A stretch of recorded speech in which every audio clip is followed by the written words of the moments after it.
for me, coming into special forces as a strength and conditioning coach, the first thing is that that's a very different population than where I kind of grew up, or maybe failed to grow up, but 2nd Ranger Battalion. And so immediately trying to adapt to some of these different personalities certainly comes with its own challenges. But then also the mission set is a little bit different. The approach to that mission set is different. And then the other thing is all these coaches came from primarily collegiate backgrounds. And what they thought was, oh, I'm going to come over here. Everyone needs to be bigger. Everyone needs to be faster. Everyone needs to be stronger. And they kind of brought their own agenda instead of working back from what was prioritized by the operators. And generally speaking, right, what's prioritized by the operators in one sense or another is this, right? It really all comes down to survivability.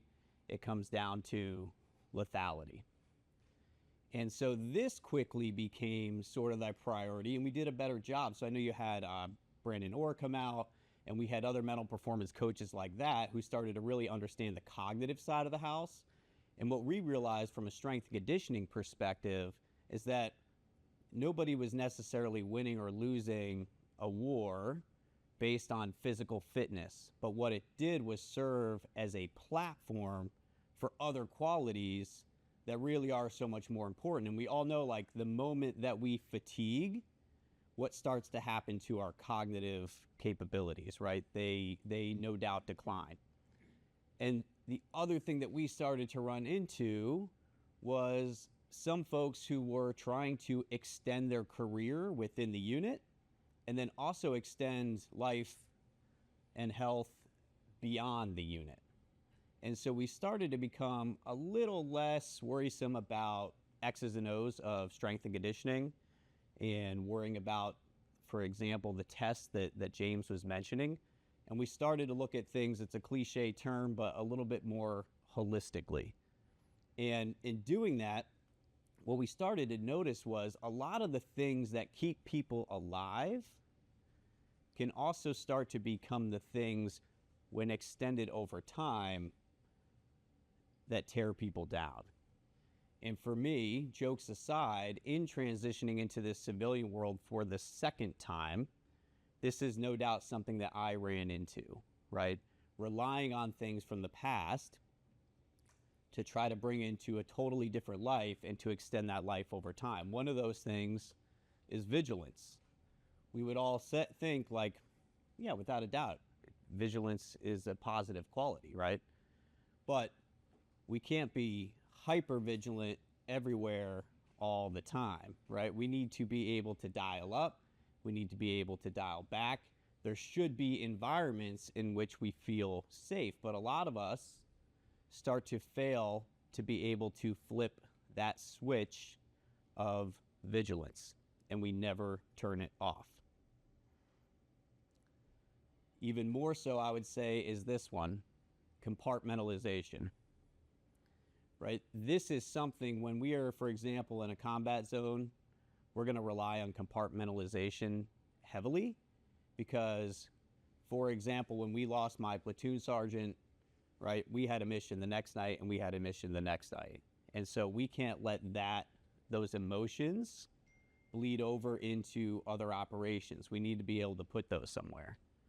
The problem happens when we put those somewhere into that pressure cooker, and it's simmering and it's simmering and it's simmering over time, and we don't have any tools to start to unpack that, right? We don't have any tools to start to relieve some of the pressure, and so inherently that thing ends up exploding. So compartmentalization, vigilance, short-term tools, very powerful, very useful, very necessary. As a long-term approach to life, not so much. And then there's this tendency toward extremes.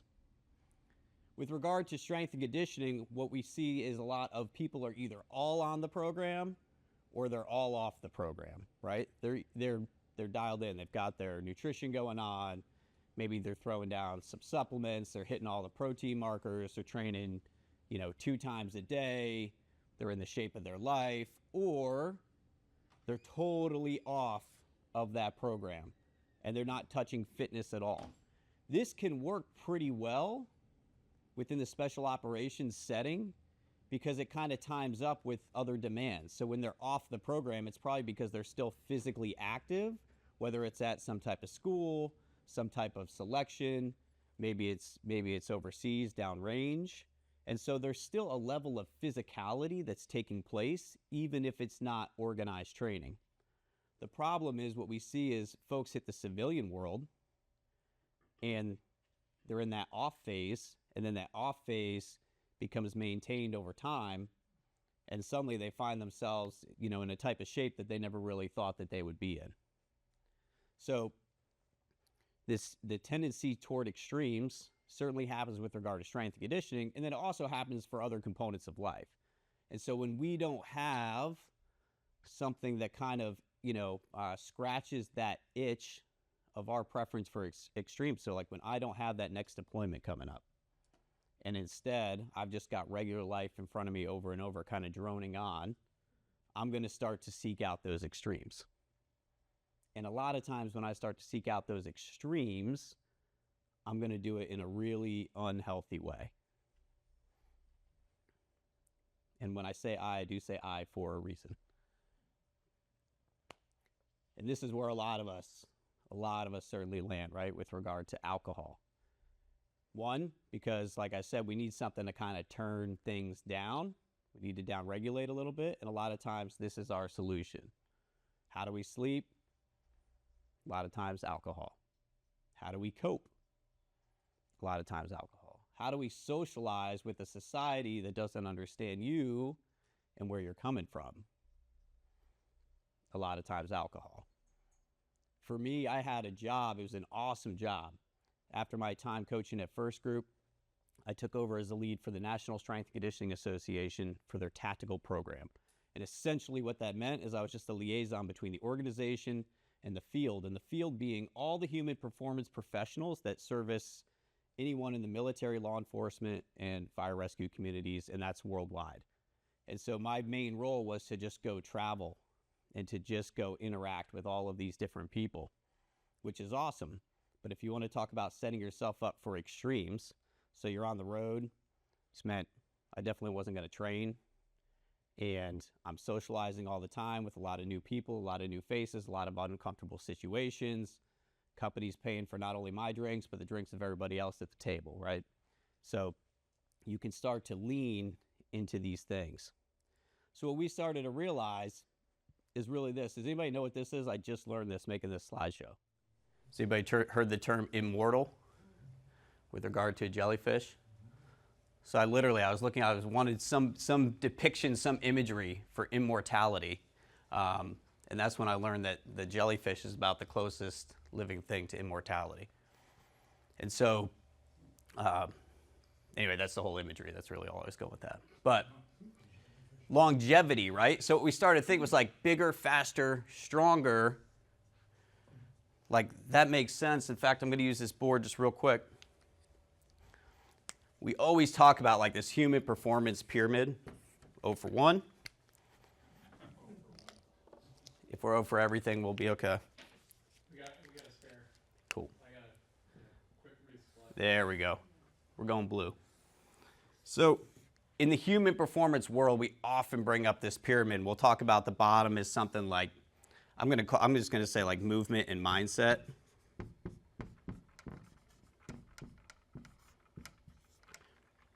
And then from there, we probably have like sleep. I'm going to say fuel because it's fewer words or fewer letters, right? So nutrition. And then we start to get into like strength,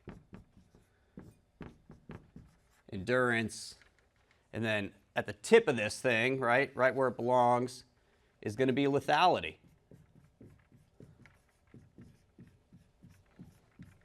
And so this is how we first came in, like I talked about in the beginning, as strength coaches, and this whole human performance team was all about how can we sharpen the tip of this spear. But what we started to realize is as we're trying to do this over the course of people's career, it's less of a pyramid, right? And it's almost more of a prism because it starts to go into this third dimension. How can we take this and how can we start to stretch this over time? The other thing we realize as strength coaches, here's a great example. When Dr. Orr came in, he is a cognitive performance coach. How many people thought of Dr. Orr as a shrink was maybe coming in? Because you hear mental performance, and there's this stigma that immediately gets attached to that, right? Well, there's no stigma with going into the weight room and throwing weight around. There's no stigma with someone's going to make your 2-mile run time faster. And so a strength coach is in this awesome role where people have a really low barrier to defense. They're really comfortable with conversating and talking about fitness. And so what we realize is a strength coach is really a conduit. And they are a conduit to these other components of health and performance that are really what's going to propel this pyramid into the future. It's going to stretch it out over time. And so one of the first things that we realized is we needed to create or at least help influence a lot better relationship with fitness. Because when most people think back, in fact, in this room, as you think back to your time in service, how was fitness used for the majority of that time in service? Punishment, right? Certainly a part of it. No doubt there are some moments of pride attached to that too, right? I'm certainly not one of these believers of hey, we need to make all the sucky stuff go away, right? There's still a level of need for that, and there's a level of need for that physical grit, without a doubt. But at some point, that sort of like incessant testing of physicality needs to give way to training. No different than shooting. If all you did was shoot in a super high stress environment, you're probably not going to get better. But if all you do is go shoot on a flat range with your hat turned backwards and super low stress, you're also not going to get better. So it's almost like screwing up in two places at the same time. We see this a lot right now in the law enforcement world, right? Where these folks are qualifying, with their firearm on a range, no stress, no situational component to it whatsoever. And then when they're put in a real life scenario, they fail to adjust to that because they've never been put in that emotional state before. So with regard to fitness, it can't always be punishment, because then as soon as you leave the military, you're like, I'm never running another mile again, right? Like, I'm never doing another push-up, I'm never doing another sit-up, another pull-up, whatever it is. I'm never throwing a ruck on my back. And in fact, even for me, I finally started doing a little bit of hiking, but it took a lot of convincing from my friends for me to think to throw a ruck on my back. And in fact, when I got out, when I was getting back in, I reminded myself, I'm like, okay, 2 things that I hated that I have to remember that I hated. One was rucking. Of course, I also was probably like 145 pounds and 5'7", right? So that didn't help with that. But 2 was jumping. I was like, I don't enjoy rucking, I don't enjoy jumping. And so I've always had that stigma that I attached to rucking. And now finally I realized, like, oh, there's better packs that fit better. There's a different way to do this than we've always done it in the military, right? Rucking doesn't have to mean days on end, doesn't have to mean you're under fueled, etc. And so I had to kind of change my relationship with that component of fitness. And that's what we found at group. So for example, when we would give guys options, it would blow their mind. Like, what do you mean? Like, what am I supposed to, is this a trap? And people still reach out to me and they ask for this one program in particular that I wrote, because the program included a lot of options. For me as a coach, if they went A, if they went B, it didn't matter. We got what we needed to get them closer to where they needed to be. But for them, just having that component of empowerment. And especially important in a unit where it's a little bit more big boy rules and a little bit different than Ranger Battalion, where people are just kind of doing what they're told. But I've noticed over the years, in fact, I just met with a good friend of mine. He was a team leader under me during our time in, and he's getting near retirement. And I met with him, and he was one of the fittest guys we had. And I couldn't believe how far his fitness had fallen. but it was exactly that. He was put in a different scenario. He had this gravitation toward extremes. He couldn't do the whole program, so he chose to do nothing. So just kind of evolving that relationship with fitness. And so with that, nobody in this room, or at least that I know of, and maybe somebody is a fitness professional, right? Like nobody here could probably talk about some, deep dive rabbit hole of fitness. Even I'm fairly limited in that. I like to think of myself more as a generalist. And so what are the strings that you can pull? One thing I want to emphasize is you don't need to know much to know that you need to do something. 2, everything is relative. Everything is relative to who you are. I opened this up talking about some of the diversity in the room. So everything is also then scalable. You don't change those inputs, you really just change your expectations. And you toggle these 3 strings. If we're just talking about strength and conditioning, this would be a brief part of the talk where I really do focus on strength and conditioning. There's those 2 pieces right there, strength and conditioning. I like to rephrase those as output and capacity. And if you think about it in that way, you can think about it in terms of any weapon system that you're familiar with, right? There's always going to be a trade-off between how many rounds you can get downrange, not just in the moment, but over time, and the power or the output of those rounds, right? You're not sending mortars at the same rate that you're sending 223, right? So like these are different outputs for each and thereby different capacities, and there's a trade-off between the 2. And then the thing that ties them both together, for me in my approach and philosophy, is going to be movement. So the first thing is that movement consistent? Normally you have a coach up here and they're going to tell you like, hey, there's 7 movement patterns. You need to make sure you're hinging, that you're squatting, that you're this. My first question is, are you moving at all for who you are? And are you doing that consistently? Once you are moving with some level of consistency, now we can start to build capacity so you could do that for longer. 10 minutes on the bike suddenly turns into 15, turns into 30. Right? Are we moving under any type of load? Right? Standing up from your chair 10 times can suddenly be stepping up onto a box, and next thing you know, you're holding weight. These things are all relative to who you are, but those are really your 3 weapons: output, capacity, and movement. But as I talked about in the beginning, physicality, I don't think, is the main show. In fact, I've rephrased it as even like exercise, and that would drive coaches crazy because, for example, if you go into an SF weight room these days and you were to talk to the coaches and you're like, nice gym, they're going to say, this isn't a gym, this is a training center.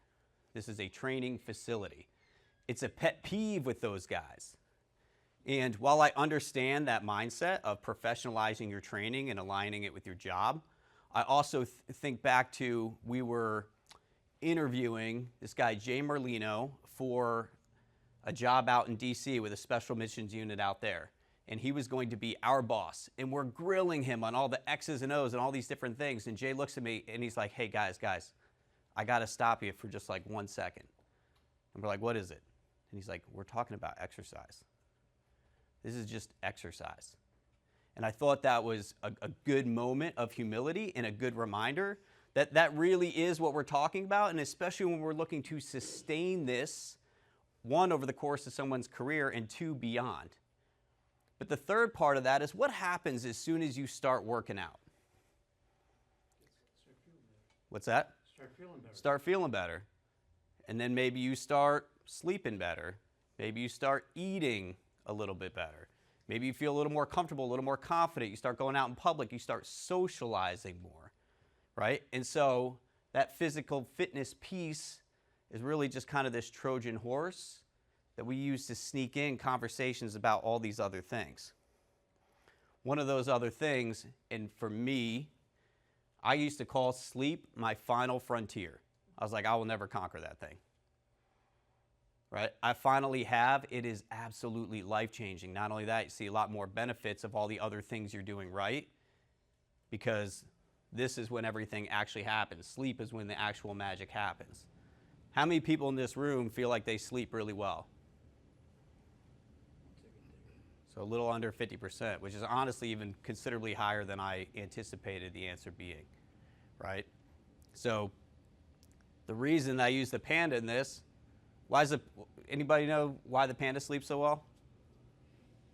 Eat so much eucalyptus, huh? I think that's a koala, but that might be. Oh, That was the original one. And I was like, well, I can't tell these guys it's drugs, and that's why he sleeps well. How many predators does a panda have? No stress. Say that again? No stress. No stress, right? Super low anxiety.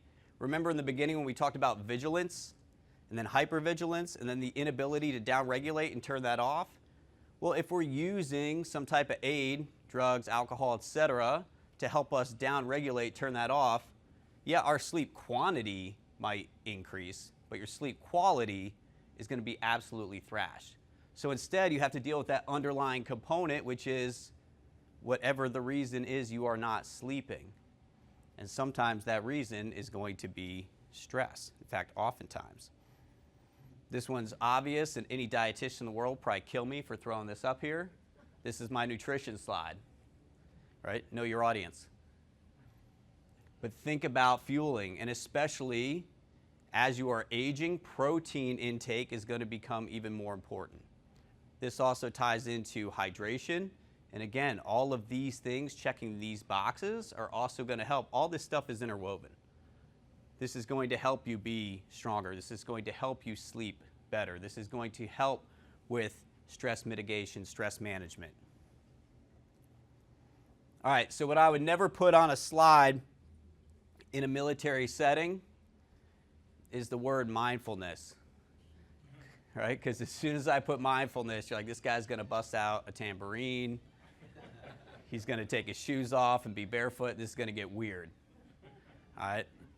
I am like just a Bernie Sanders vote shy of a hippie, so this could get weird, but I've rephrased it instead. Just talk attention and energy, because that's really all it is. One, are you able to stay focused? Are you able to harness and control your attention? And then what about your energy? What about your emotions? So 3 words for me come to mind. The first is reflex, right? So like when this happens, that happens. There's no way it doesn't. And in fact, if it doesn't, then the reflex is broken. Okay, let's throw that aside. The next 2 are going to be reaction and response. Anybody have an idea in their mind of the difference between a reaction and a response? Response is thought out. Reaction is just what you do. There you go. Response is thought out, right? And some people will say one is faster than the other. I would argue that's not actually true. But a response you prepared for. A response you trained for. A response is calculated, and when you look back, you say, I responded the way that I wanted to. Versus when it is uncontrolled, when you're unable to put a space between the stimulus and the way that you react to it, now it's a reaction. A reaction often afterwards, right? When you're less heated, you look back and you think, oh man, that's not exactly how I should have. I overreacted.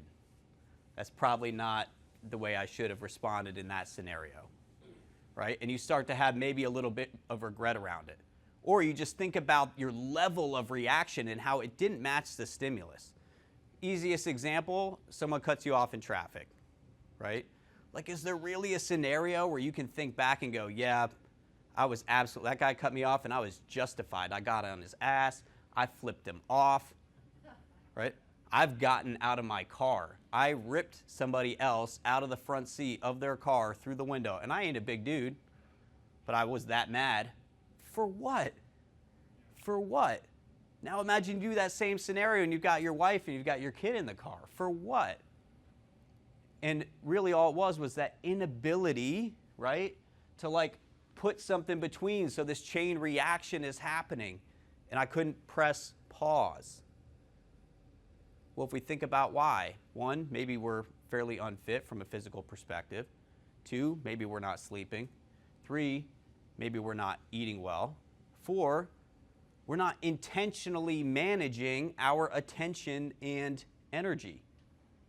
It's amazing the power of something as simple as breathing, as simple as, it could be meditation, but it doesn't have to be. Just really spending any intentional time to try to own your own space, own your own mind and your own body. This I really threw in. One thing I love right off the bat, and honestly, I know everyone in this room, and something James and I have even talked about, is you want more folks in this room, right? And in particular, it's like, okay, how do we get more people here? And I think this is why this is so important to get more people here. I left Ranger Battalion in 2010. I didn't really interact with any Rangers at all until about this last year.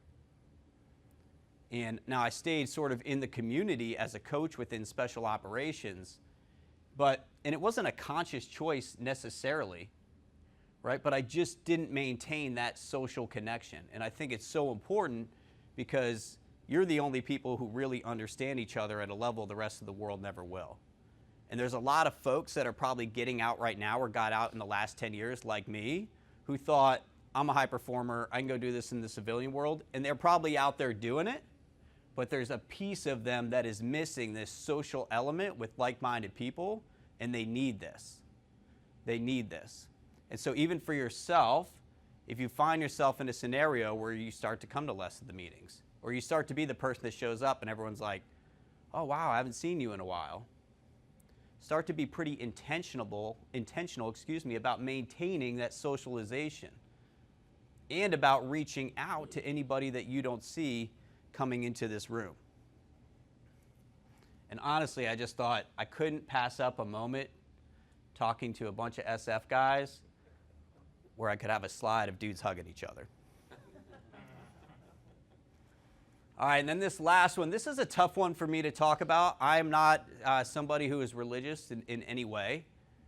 And so I've had to kind of very intentionally think through what does faith mean to me? Because one thing I've really noticed is, and in fact there's even an overwhelming amount of research that shows this, folks who have an elevated degree of faith, who really believe in something bigger than themselves, and they align their lives accordingly, tend to have much better mental health outcomes.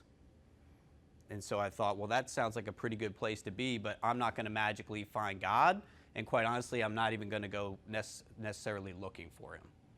So I need to find a way to redefine faith for myself. So one thing I did was talk to a lot of my friends who are extremely religious and start to get some of those ideas from them and think, how can I tie those to myself? And so what I've redefined faith as is really just an investment in something bigger than yourself when there's no guarantee of an outcome. And so I think one of the places that we have put that faith, and some would even call it purpose, right, is into our country. As a very, very small cog in a very, very big machine fighting a war, you have to have some degree of faith that that part that you are playing is keeping, people back home in a safer spot, that it's doing something positive for your country. So a lot of people, when they segue out of service, they lose that. Certainly I lost that. For me, where I found it again was having a kid, right? So I have a 5-year-old. For me, faith is the time I spend as a father investing in him. I might never see that man he grows to be, but I have to believe that the time I'm investing is going to have a positive outcome on his future. And by the way, maybe there's even a chance that that becomes generational. And so I do think it is important that we spend some time to try to be intentional about the possibility of there being something out there bigger than ourselves. So that said, I really appreciate everybody's time this morning. If you have any questions, whether it's on this big picture stuff or you're just like, hey, my hip hurts, what stretch do? I could talk both levels, and I'd be happy to answer any questions.